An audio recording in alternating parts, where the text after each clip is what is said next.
boa tarde. Boa tarde.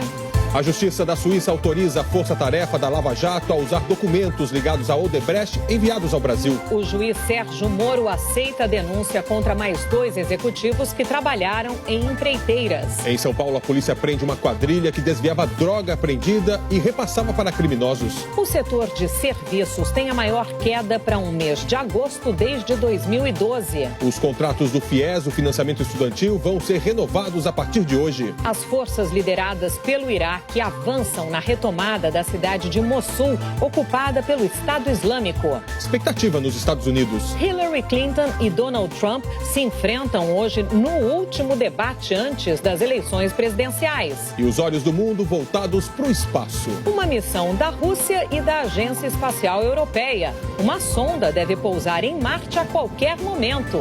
Até hoje, apenas os americanos conseguiram fazer pesquisas no planeta vermelho. O Jornal Hoje está começando.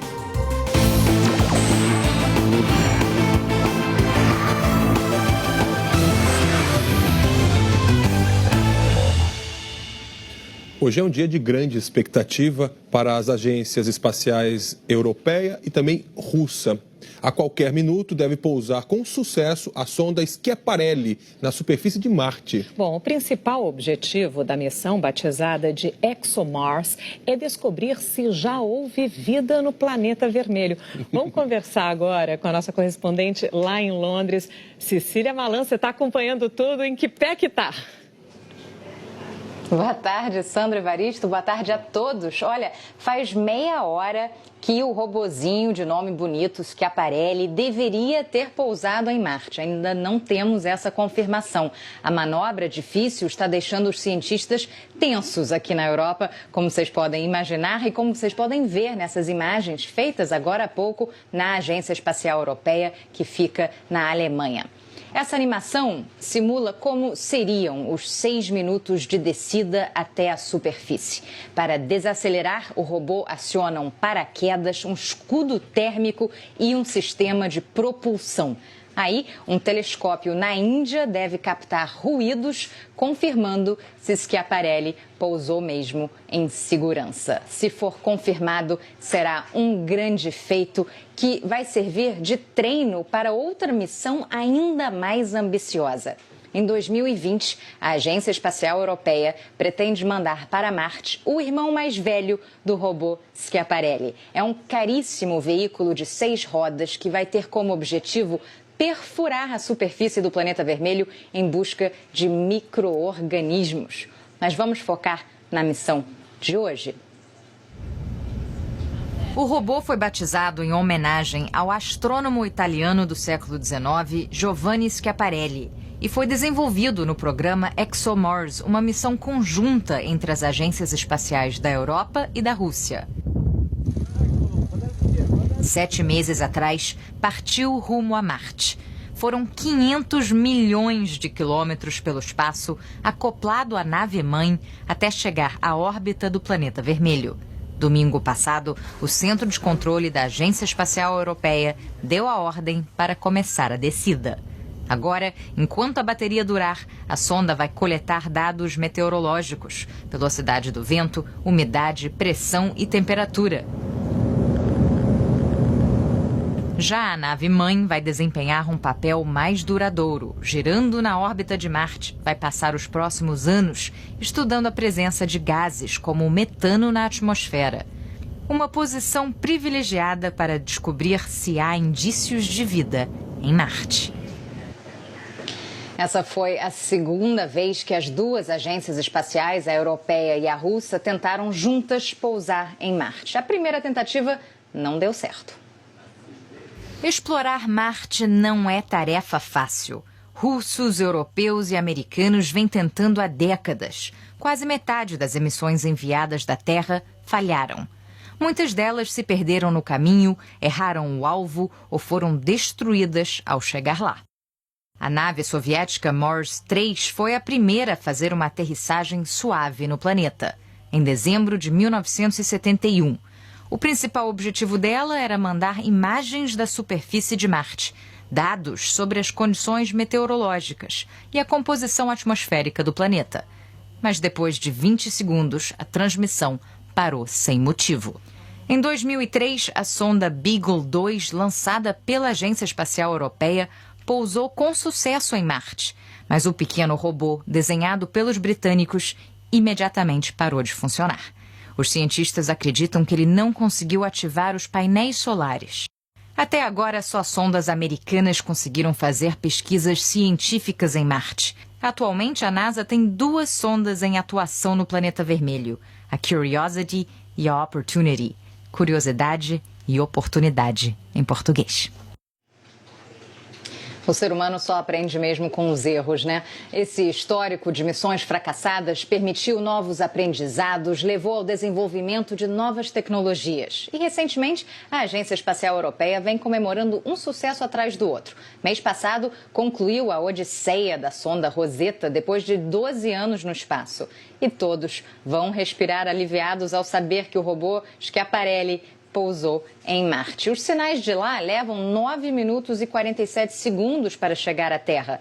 Mas a Agência Espacial Europeia informou agora há pouco que pode levar horas até conseguirmos uma confirmação oficial. É claro que a gente volta a qualquer momento com novas informações. Okay. Sandra, Evaristo? Com certeza, Cecília, a gente fica aqui aguardando. E hoje o jornal está espacial, né? Especialmente espacial. Também hoje a nave russa Soyuz deixou a Terra para mais uma viagem à Estação Espacial Internacional. O lançamento foi no cosmódromo de Baikonur, no Cazaquistão. 3 astronautas estão a bordo da nave, 2 russos e um americano. Eles devem chegar à Estação Espacial só na sexta-feira e devem ficar por lá por mais de 4 meses. E a gente continua no espaço. 2 astronautas chineses conseguiram acoplar a nave espacial em que viajavam e entrar no laboratório espacial Chang'e 2, 400 quilômetros acima da superfície da Terra. O momento da acoplagem foi transmitido ao vivo pela TV estatal chinesa. Os astronautas vão trabalhar durante 30 dias no laboratório, o que deve fazer dessa missão espacial a mais ambiciosa e mais longa da China. A China é o 3º país a conseguir fazer a transferência de astronautas de naves para estações espaciais. Os outros são Estados Unidos e Rússia. Bom, a gente aterrissa agora aqui na Terra, no Brasil, né? Porque a situação do nosso tempo meteorológico não está muito bom, não, né? Bom, a preocupação é grande com as chuvas que atingem ali a região sul do Brasil, desde sábado. No Rio Grande do Sul, por exemplo, os bombeiros procuram por um homem que desapareceu. 50 municípios foram atingidos, 2 já decretaram situação de emergência. A reportagem é de Vanessa Baques, de Santa Maria. A correnteza transformou a estrada de chão num rio. Numa comunidade rural de Santa Maria, no centro do estado, o rio que corta a região transbordou e 2.000 moradores ficaram ilhados. O transporte público está suspenso e os carros não conseguem passar. Em outro ponto da cidade, a água estava na altura do joelho nessa manhã. Agora a chuva parou um pouco, mas mesmo assim o nível da água continua subindo nessa rua. Os bombeiros acabaram de chegar para fazer um alerta aos moradores. Todos devem desligar a energia elétrica e desocupar as casas. Mas é o mais horrível, eu nunca tinha visto uma coisa igual assim. O que a senhora vai fazer agora? Agora? Agora eu vou para onde? Hoje também foram retomadas as buscas a um homem que desapareceu num córrego. A principal suspeita é de que Valdenir dos Santos Gomes tenha se afogado enquanto trabalhava numa propriedade rural. Em São Sebastião do Caí, na região metropolitana de Porto Alegre, o nível do rio Caí começou a baixar, mas boa parte da área urbana ainda está embaixo d'água. Mais de 1.700 moradores foram levados para abrigos montados pela prefeitura. Coisas grandes ficaram tudo dentro de casa, não deu para tirar. Ficou tudo. Perdemos quase tudo agora. A cerca de 20 quilômetros dali, o rio Caí também inundou a cidade de Montenegro. 75 pessoas já saíram de casa e pelo menos 3 bairros estão alagados, como mostra o repórter Bernardo Bortolotto, que esteve lá durante a madrugada. Muitas ruas estão submersas, muitas residências afetadas. Em alguns pontos, a energia foi cortada no município. Há uma preocupação muito grande também em áreas onde no meio da rua há uma correnteza muito forte, como nesse cruzamento onde eu estou. O Exército está ajudando no trabalho de retirada das famílias das áreas de risco em Alegrete, na fronteira oeste do Rio Grande do Sul. Nas últimas 72 horas, choveu quase o dobro que normalmente chove em outubro na cidade. Faz o que 4 meses que eu comprei aqui. É a primeira enchente que eu pego, temos saindo, porque senão daqui a pouquinho já não saímos mais também. Só no braço. A chuva também causou estragos nas rodovias gaúchas. Pelo menos 5 rodovias estaduais e 2 federais estão interditadas por causa da queda de barreiras. Por isso a gente vai conversar agora com a Isabela Camargo para saber o que vai acontecer agora à tarde lá na região sul. Por favor, quais são as suas informações, principalmente no Rio Grande do Sul, né? Claro, Evaristo, Sandra, boa tarde para vocês, boa tarde a todos. Tem previsão de mais chuva, em torno de 10 a 20 milímetros em áreas já afetadas pela chuva. Então, vamos dar uma olhada como o céu está lá agora e você vai entender. Veja só a diferença do restante do país. As nuvens estão todas concentradas aqui na região sul e essa área de baixa pressão funciona como uma máquina de produzir nuvens de tempestades. Por quê? A circulação do ar no sentido horário levanta ar quente e úmido, tudo que uma nuvem de temporal precisa. Então a previsão é de mais chuva. Do centro-norte gaúcho até o sul de São Paulo. Já nessa faixa sul aqui do Rio Grande do Sul, a chuva é passageira. Nessa grande área verde aqui do país, que vai do oeste do Paraná até centro-sul de Mato Grosso do Sul, avança aqui para as cidades mineiras que fazem divisa para o Rio, oeste da Bahia, centro-sul do Tocantins, Mato Grosso e região norte, até aqui o norte do Pará, a chance é de chuva de curta duração, intensa quando ela chegar e em pontos isolados, tá certo? Não significa que vai chover aqui em toda essa área, não. Tempo firme hoje, Amapá, leste do Pará, nordeste, desce aqui até o Grande Rio e aqui do sul de Rondônia até o noroeste de Mato Grosso do Sul. Agora, mesmo nessa área verde, como eu falei, a previsão então é de chuva rápida em algumas cidades. Ontem à noite mesmo caiu uma pancadona em Goiânia. Parte do asfalto dessa rua, como você está vendo, foi arrancada por causa da enxurrada e as rajadas de vento derrubaram algumas árvores. Se mostrou aquela chuvarada ali, né? Agora está fazendo um calorão, muito por isso é que acaba chovendo também. Tem gente que está amando, tem gente que está odiando. Pois é. E aí todo mundo quer saber por que está tão quente, né? Claro. Mesmo quem está gostando ou não. A gente está sob a influência de uma grande massa de ar quente. Você vai ver ela aqui no telão. Veja só, que grande, né? Predominando grande parte do país. Ela então está deixando as temperaturas bem altas. Dá uma olhada no que aconteceu ontem. Nós separamos aqui as 5 cidades com as maiores temperaturas. Porto Murtinho, Nova Chavantina e Aragarças marcaram mais de 41 graus. E Unaí, em Minas, quase 40. E o que chamou a nossa atenção é que até no sul do país, que é a região mais fria, costuma ser a mais fria, as temperaturas também estão bombando. As 5 mais quentes vêm do Paraná. Veja, Paraná, Poema e Londrina, mais de 36 graus. E aí, Diamante do Norte, Maringá e Joaquim Távora, mais de 35 graus. E hoje? Várias capitais também devem registrar mais de 35 graus. São Paulo, por exemplo, a gente pode ter mais uma tarde, né, quente. Nós tivemos segunda-feira a mais quente do ano e hoje pode ultrapassar. Mar, previsão de ressaca? Tem sim, Evaristo. Entre hoje e amanhã, todo o litoral do Rio Grande do Sul pode ter ondas aí acima de 3 metros. E é importante você saber também que amanhã, um aviso aí, rajadas de vento, você vai ver no nosso próximo mapa, entre 60 e 80 km por hora no centro-leste do Rio Grande do Sul. Já que de Santa Catarina, Mato Grosso do Sul, Goiás, atenção, mudança no tempo, e sul de Minas, aí pancadas de chuva temporais em pontos isolados. Ok, muitíssimo obrigada. Até amanhã. No interior de Pernambuco, um projeto está enfrentando a seca com uma tecnologia pouco usada, mas que tem se mostrado muito eficiente. Quem mostra essa experiência é a repórter Beatriz Castro. A fila da escassez. Em Pesqueira, no agreste de Pernambuco, água potável é uma raridade. Desde muito cedo, cerca de 300 famílias vêm atrás da água tratada deste poço. 4 horas da manhã, a gente está aqui pegando água. Ele abre de 6 horas. São 40 litros d'água para cada pessoa. Na área rural, o rio Ipojuca é só uma lembrança. Desde 2012 está dessa situação aqui. A chuva escassa demais sem ter chuva. O açude municipal também secou. Ao lado da paisagem árida, a natureza muda de cor. Um oásis onde nada brota ao redor, irrigado por uma fonte inesperada. A água que tingiu de verde esse pedaço da terra seca não vem da chuva, mas do esgoto doméstico. Uma tecnologia simples que ajuda a produzir fartura, mesmo nos períodos da estiagem mais severa. Girassóis em plena Caatinga, numa região onde 125 municípios enfrentam situação de emergência por causa da seca, que já dura 5 anos. A plantação no distrito de Mutuca, em Pesqueira, só é possível graças ao reaproveitamento do esgoto doméstico. A tecnologia foi implantada pela Universidade Federal Rural de Pernambuco. Os tanques e reatores tratam o esgoto doméstico de cerca de 150 casas, ou 3.000 litros por dia. A água é filtrada e perde boa parte do material sólido. Em seguida, passa pelo tratamento biológico nos reatores, onde acontece a decomposição da matéria orgânica. O processo completo dura 5 dias. E como é que essa água sai depois do tratamento? Ela tem uma redução, aqui a gente consegue uma redução em média de 70% da carga orgânica original, né? E obviamente uma redução também de patógenos.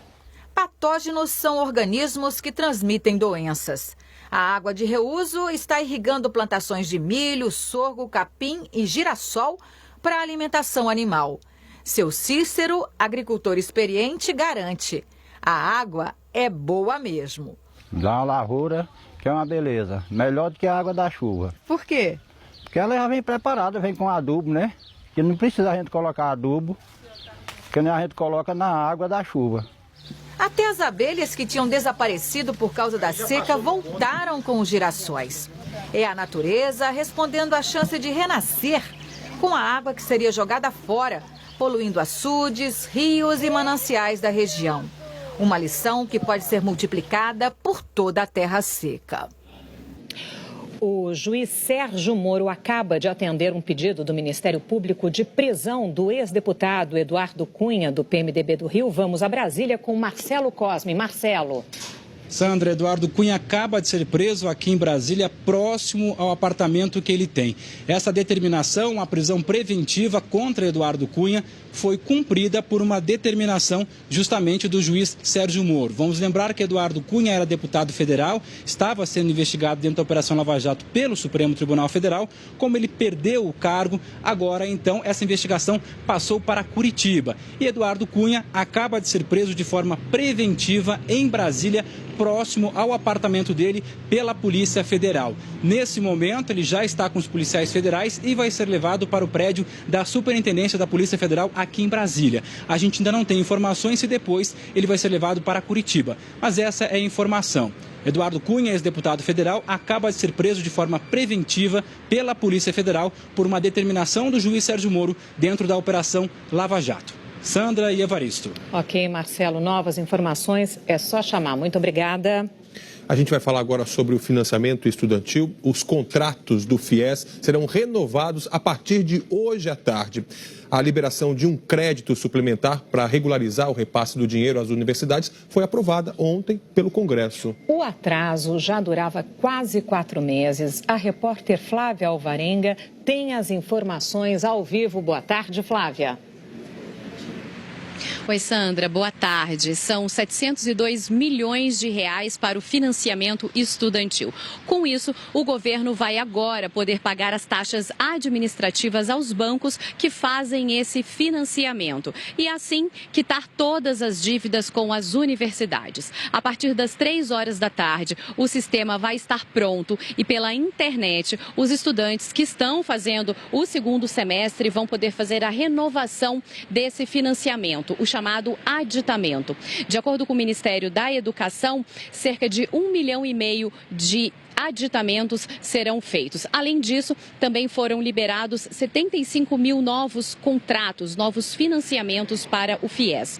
O restante do dinheiro que foi aprovado com esse projeto, 400 milhões de reais, vão para o Enem. As provas estão bem pertinho, no primeiro fim de semana de novembro, dias 5 e 6. E essa tarde também, o ministro da Educação, Mendonça Filho, vai dar uma entrevista coletiva com todos os detalhes da prova. O Enem é a principal forma de ingresso para as universidades. Agora é hora de focar. Falta pouco para o Enem. Nas salas de aula e nos cursinhos, os meninos estão atentos. 8.600.000 estudantes se inscreveram no exame este ano, que está cada vez mais concorrido.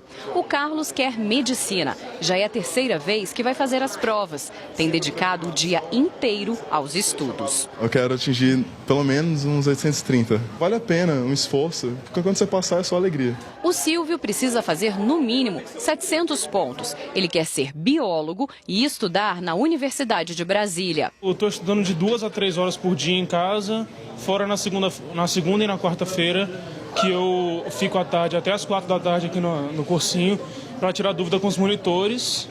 E tem que continuar assim, estudando até passar o Enem. Dos mais de 8 milhões de inscritos no Enem, a maioria, 31%, tem entre 21 e 30 anos. 15% tem mais de 30 anos e 14% tem 17 anos. São os alunos que estão terminando o ensino médio. As provas estão marcadas para o primeiro fim de semana de novembro. No dia 5, os candidatos farão as provas de Ciências Humanas e Ciências da Natureza. No dia 6, serão as provas de Linguagens, Redação e Matemática. Hoje, a partir das 3 da tarde, os candidatos já poderão ver pela internet o local onde vão fazer as provas. A nota do Enem é usada para entrar em universidades públicas por meio do SISU e em algumas faculdades particulares também. E ainda dá acesso ao ProUni, o programa do governo de bolsas de estudo, e ao financiamento estudantil, o FIES. A presidente do INEP diz que a segurança será reforçada. Esse ano a medida de segurança foi aumentada.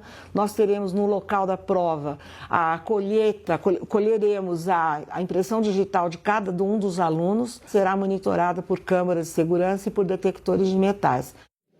O G1 tem uma página especial e um aplicativo para celular feito especialmente para quem vai fazer o Enem. É um jogo de perguntas e respostas que testa o seu conhecimento. E é de graça, hein? As informações para você baixar o aplicativo estão no site do G1. A Secretaria Estadual de Educação vai investigar quem foi o responsável pelo descarte de centenas de livros de uma escola estadual de Sorocaba, no interior de São Paulo. Os livros foram jogados do segundo andar da Escola Estadual Júlio Prestes de Albuquerque, na semana passada. Um dos estudantes que fez as filmagens disse que havia livros de Monteiro Lobato, Shakespeare, de História e Atlas. Eles foram levados para uma cooperativa de reciclagem em Sorocaba. Tiveram as capas retiradas e o papel foi para uma empresa de reciclagem em São Paulo. Funcionários da cooperativa disseram que receberam 1.500 livros. A Secretaria Estadual de Educação diz que não autorizou o descarte dos livros. A polícia de São Paulo prendeu hoje uma quadrilha que desviava drogas apreendidas e repassava para uma facção criminosa. A reportagem é de Bruno Tavares e Robson Serântula. Antes das 6 da manhã, os policiais da Corregedoria e os promotores do GAECO já estavam na porta do DENARC, no centro de São Paulo. Na região de Campinas, no interior do estado, os policiais prenderam 6 pessoas. Durante a operação em Paulínia, 2 suspeitos morreram numa troca de tiros com os policiais. A investigação, que começou há 6 meses para prender traficantes de droga da região de Campinas, veio parar em São Paulo porque os promotores descobriram que um investigador aqui do DENARC, o departamento que combate o tráfico de drogas no estado, ajudava a abastecer uma facção criminosa.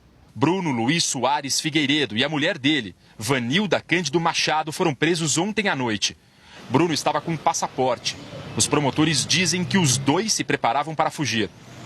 Segundo os promotores, o investigador do DENARC desviava a droga apreendida pelo departamento para os traficantes da região conhecida como Cracolândia.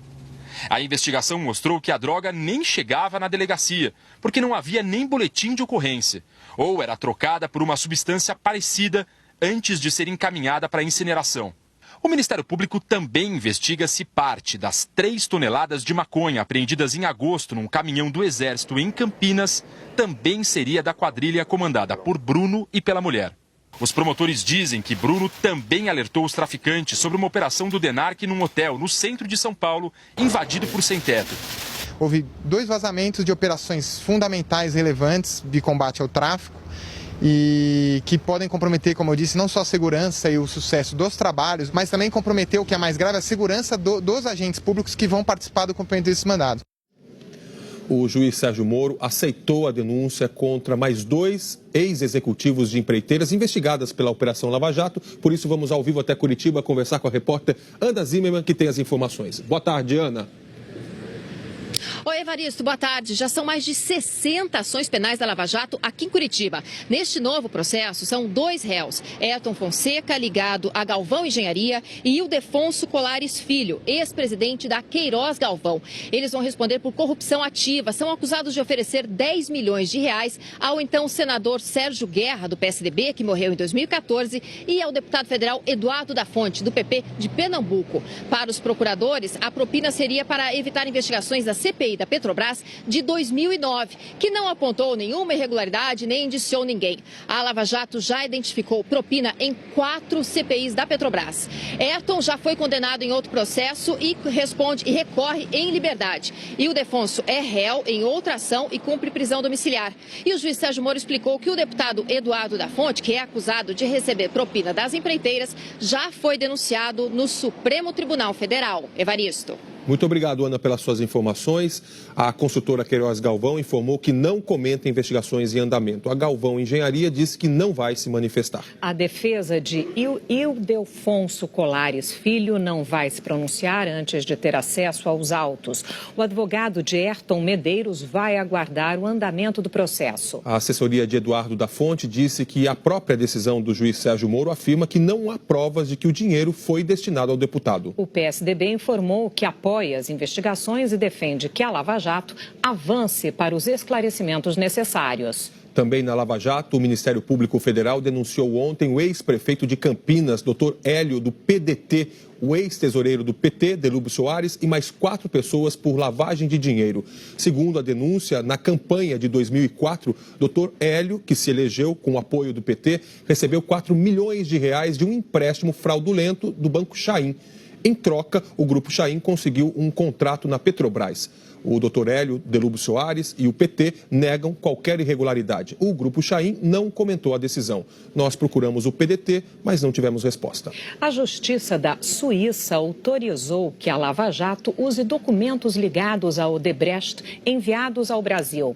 Um ex-executivo da empresa tinha entrado com recursos alegando que o envio dos documentos foi feito de forma ilegal. Com base nos documentos suíços, o Ministério Público concluiu que a Odebrecht usou contas no exterior para pagar propina. No início do ano, o juiz Sérgio Moro chegou a suspender a ação, que foi retomada dias depois, e terminou com a condenação de 9 pessoas, entre elas o ex-presidente da Odebrecht, Marcelo Odebrecht. E a seguir, novas informações sobre a prisão do deputado cassado Eduardo Cunha. A guerra pela retomada da cidade de Mossul, no Iraque. E a expectativa dos Estados Unidos para o último debate entre Hillary Clinton e Donald Trump. A gente volta já já.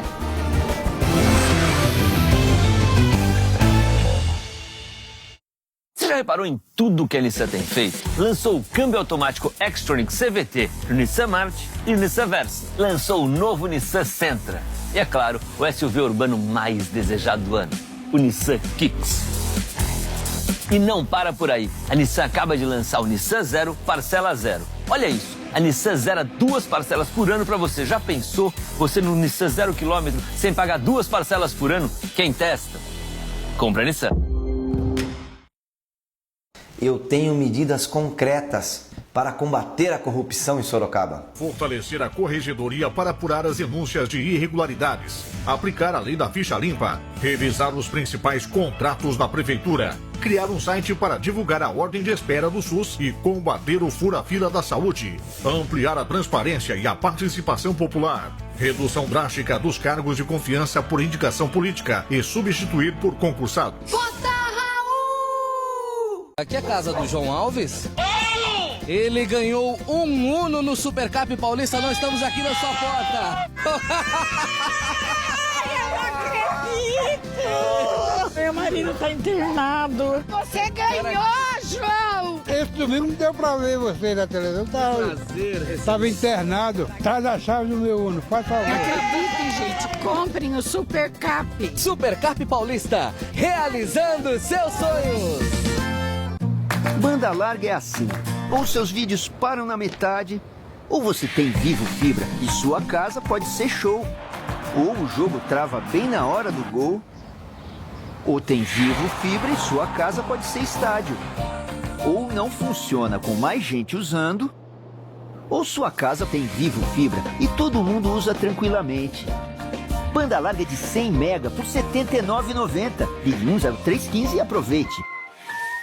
Logo no início do ano, eu vou abrir uma licitação para trazer os contêineres de volta. Vamos ampliar a coleta de lixo seletiva, com isso conseguindo aumentar a renda para todos os recicladores.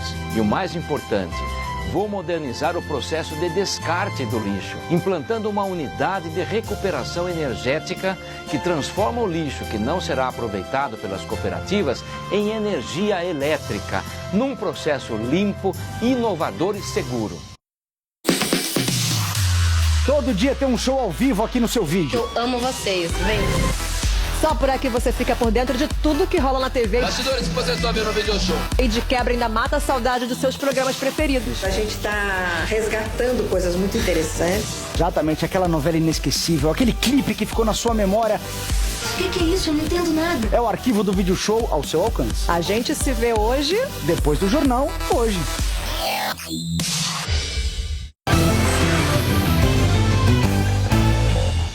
Estamos de volta e com novas informações sobre a prisão do ex-presidente da Câmara, o deputado cassado Eduardo Cunha, do PMDB do Rio. Vamos então a Brasília conversar com Marcelo Cosme novamente. Marcelo?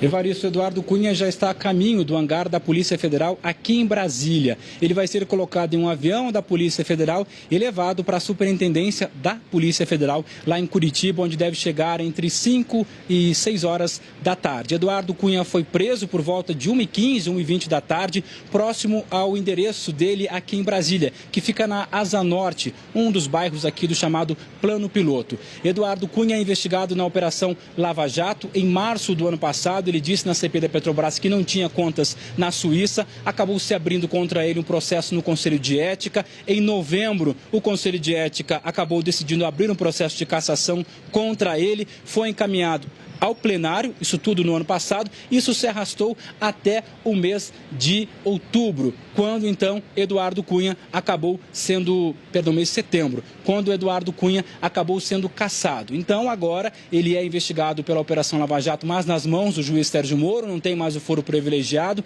A investigação saiu de Brasília, foi para Curitiba e de forma preventiva o juiz Sérgio Moro acaba de determinar a prisão de Eduardo Cunha, que foi cumprida. Essa determinação do juiz foi feita ontem e a Polícia Federal cumpriu hoje aqui em Brasília por volta de 1h15 da tarde. Então, Eduardo Cunha já está com a Polícia Federal e está sendo levado para Curitiba, onde chega no fim da tarde de hoje. Sandra e Evaristo. Muito obrigado, Marcelo, pelas suas informações novamente. Sandra. Agora, as informações sobre a operação militar de retomada da cidade de Mossul, no Iraque, que está há 2 anos sob controle do grupo terrorista Estado Islâmico. Quem tem os detalhes é a correspondente Cecília Malan, com quem a gente volta a falar lá de Londres. Cecília. Oi de novo, Sandra. A ofensiva pela retomada de Mossul já dura 3 dias, mas o caminho até o último reduto do Estado Islâmico no Iraque está cheio de explosivos e armadilhas, o que atrasa o avanço das forças iraquianas e curdas, a linha de frente dessa operação militar. Mesmo assim, cada vilarejo libertado dos horrores dos terroristas é motivo de comemoração, ainda que os moradores reencontrem suas casas destruídas. Agora, de Mossul chegam denúncias assustadoras de um agravamento da violência. Moradores dizem que os terroristas estão usando civis como escudos humanos e que qualquer pessoa que eles suspeitam estar espionando o grupo é assassinada na frente da família. Segundo a ONG Save the Children, 5.000 pessoas já fugiram para acampamentos improvisados com péssimas condições sanitárias. A ONU prevê que esse número pode subir para 200.000 nas próximas semanas. No pior cenário possível, os desalojados dessa guerra podem chegar a 1 milhão. As Nações Unidas também alertam para uma crise humanitária sem precedentes. Sandra. Ok, Cecília, muito obrigada. Um carro da polícia atropelou estudantes que protestavam em frente à embaixada dos Estados Unidos nas Filipinas. Os manifestantes pediam a saída das tropas americanas do país quando uma van da polícia deu ré e depois avançou sobre as pessoas mais uma vez. Os estudantes reagiram jogando objetos. os policiais tentaram atingir outros manifestantes. Vários jovens foram presos e os feridos levados para hospitais. O motorista da van disse que só jogou o carro sobre os manifestantes porque estava sendo atacado. Hillary Clinton e Donald Trump se enfrentam hoje à noite no terceiro e último debate da campanha presidencial americana em Las Vegas, a capital do jogo. Que jogo será que vai ser este? Vamos ver. Vamos até Nova York conversar com o correspondente Alain Severiano. Que fichas eles estão apostando, hein, Alain? Boa tarde. Boa tarde, Evaristo. Sandra, mais do que mostrar que é o melhor candidato, cada um quer provar que o outro é pior. Veja só, um dia depois do presidente Barack Obama pedir para Donald Trump parar de choramingar, o republicano convidou para a plateia do debate o meio-irmão de Obama, Malik, que nasceu no Quênia, é cidadão americano e apoia Trump. Trump também convidou a mãe de um americano morto na Líbia, que acusa Hillary de permitir o ataque terrorista que matou o filho dela quando era secretária de Estado. Hillary vai levar 2 bilionários que a apoiam para mostrar como são diferentes de Trump. E convidou ainda a Ryan Moore, que é anão, sofre de um tipo raro de nanismo e foi ajudado pela democrata. E tem novas polêmicas no ar, viu?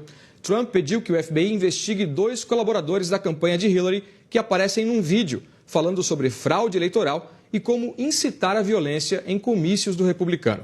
Ontem o Equador informou que cortou o acesso à internet do líder do Wikileaks, Julian Assange, que vive exilado na embaixada equatoriana em Londres. O Equador alega que tomou a decisão para evitar que o Wikileaks, que tem vazado documentos contra Hillary, interfira no processo eleitoral dos Estados Unidos. O Wikileaks diz que o Equador foi pressionado pelo governo americano, que nega.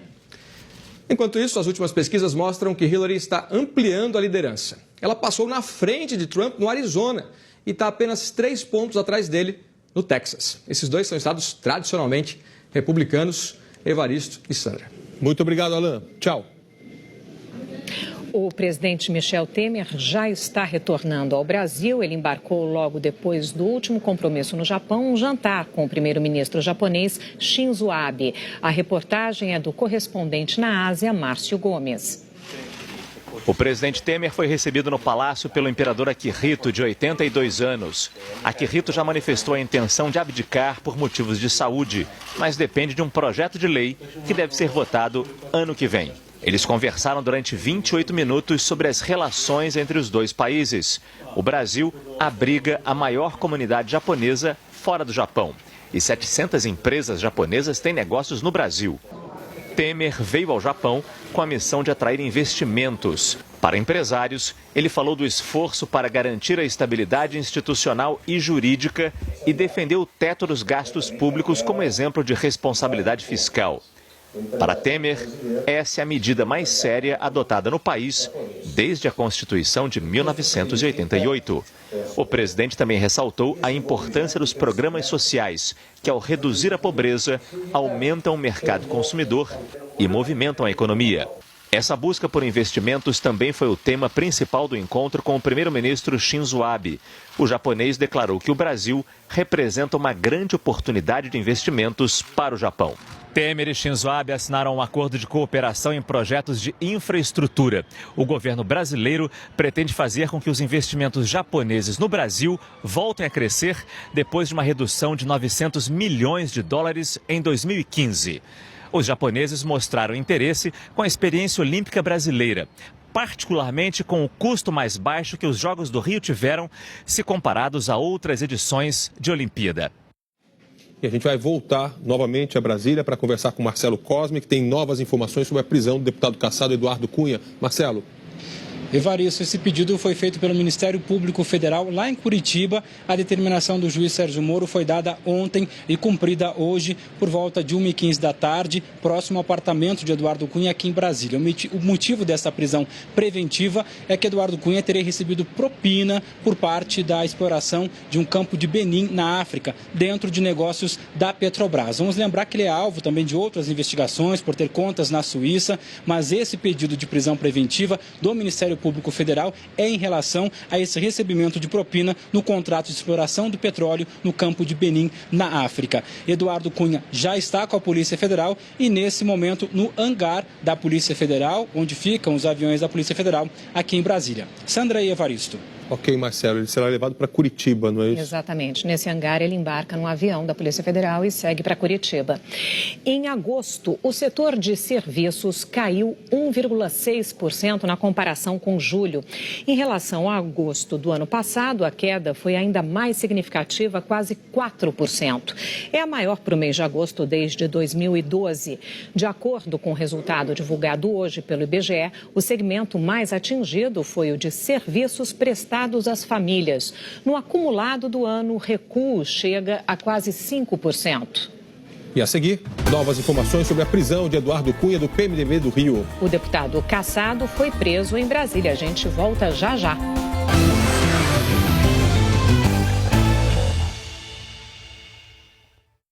Eleições 2016. Os próximos 4 anos começam com o seu voto.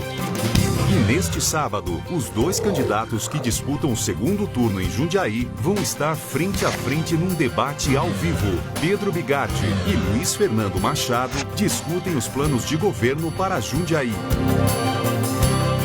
Neste sábado, depois do Jornal Hoje, debate ao vivo nas eleições 2016. Um novo conceito em educação à distância ao seu alcance. A Faculdade das Américas te ouviu. Agora toda a tradição e tecnologia da instituição está presente também no EAD. Só a educação à distância da FAM oferece para você. Nota máxima em todos os cursos. Mensalidades que cabem no seu bolso. Ambiente virtual acessível e inovador. A mesma qualidade do ensino presencial. FAM, não há distância para o aprendizado.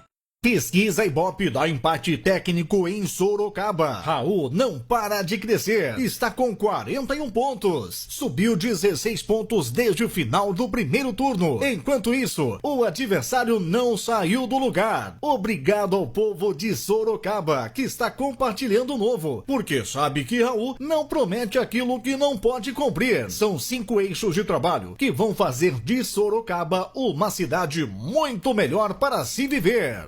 10 anos, Citroën Notre Dame. Melhora cada ano que passa. Novo C3 Puritec é muito mais economia. Entrada de 19.990, mais parcelas de 699 ou taxa zero. Novo Aircross 2017, entrada de 29.990, mais parcelas de 799 ou taxa zero. C4 Lounge 2017, Turbo THP, o único da categoria. Condições especiais para clientes especiais. A partir de 55.540. Citroën Notre Dame, lojas em Sorocaba e Itu.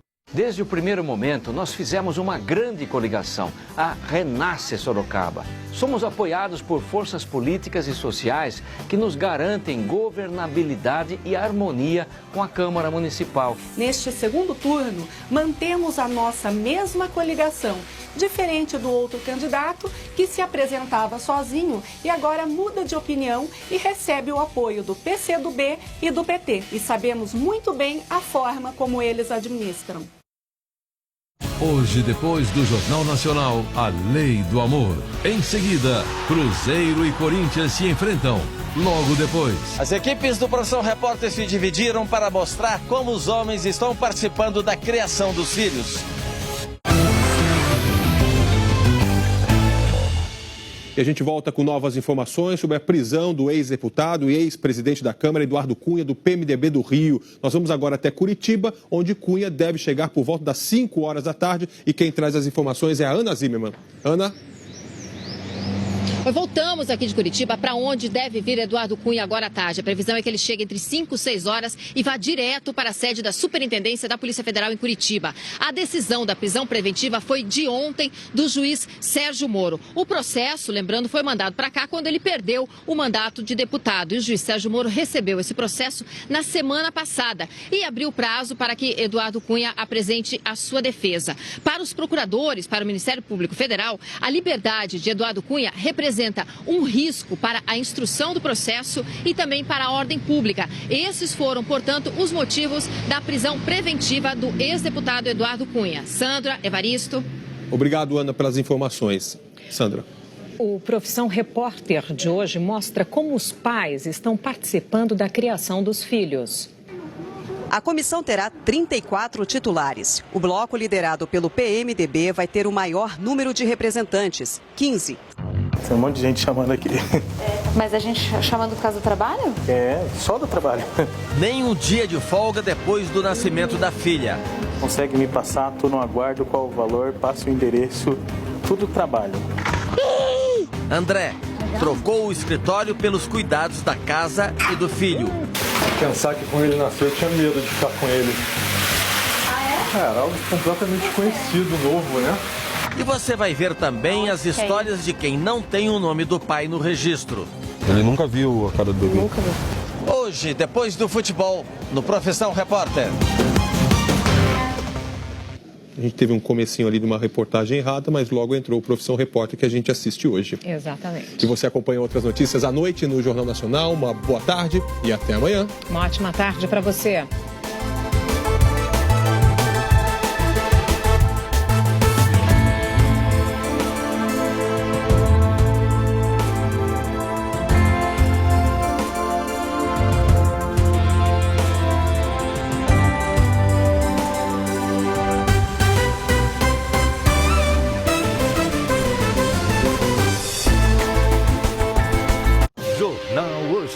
Oferecimento Residencial Majestic, 2 dormitórios com sacada, ao lado da Américo de Carvalho.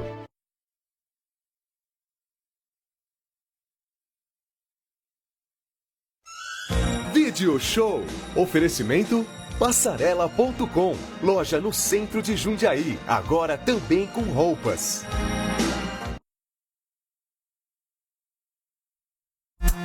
Essa música sempre, você entendeu?